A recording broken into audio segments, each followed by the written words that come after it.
Le groupe d'extrême droite au Parlement israélien, Terre d'Israël, s'est réuni dimanche lors d'une session spéciale pour approuver le plan du président américain Donald Trump visant à déplacer 2,3 millions de Palestiniens hors de la bande de Gaza.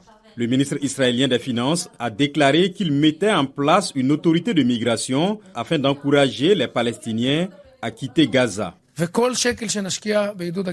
Chaque shekel que nous investirons pour encourager l'immigration nous coûtera moins cher que de nous battre encore et encore. Le budget ne sera pas un obstacle à ce plan. Il ne s'agit pas d'un plan comme les autres. Il s'agit d'un potentiel de changement historique au Moyen-Orient et en Israël.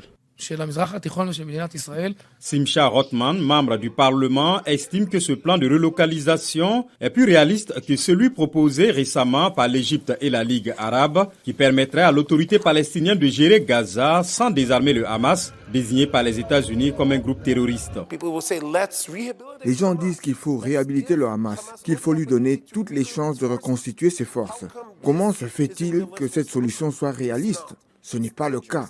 C'est dangereux pour Gaza, c'est dangereux pour les habitants de Gaza et c'est dangereux pour la paix dans cette région.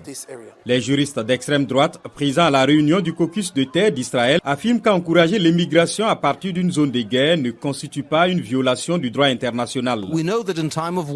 Nous savons qu'en temps de guerre, il y a des réfugiés, des millions de réfugiés en Afghanistan, de la guerre en Syrie, des millions de réfugiés, de la guerre en Ukraine, des millions de réfugiés.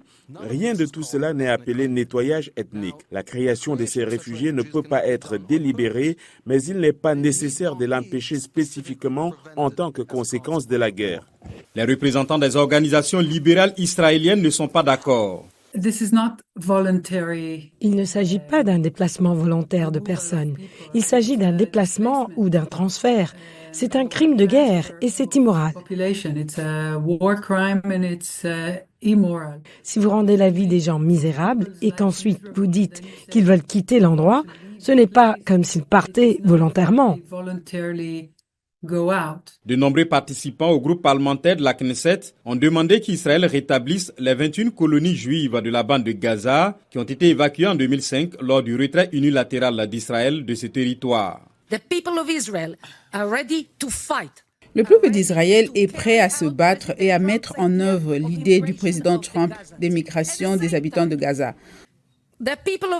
Dans le même temps, le peuple d'Israël est prêt et désireux de réaliser l'objectif du sionisme de coloniser toute la bande de Gaza avec des colons juifs.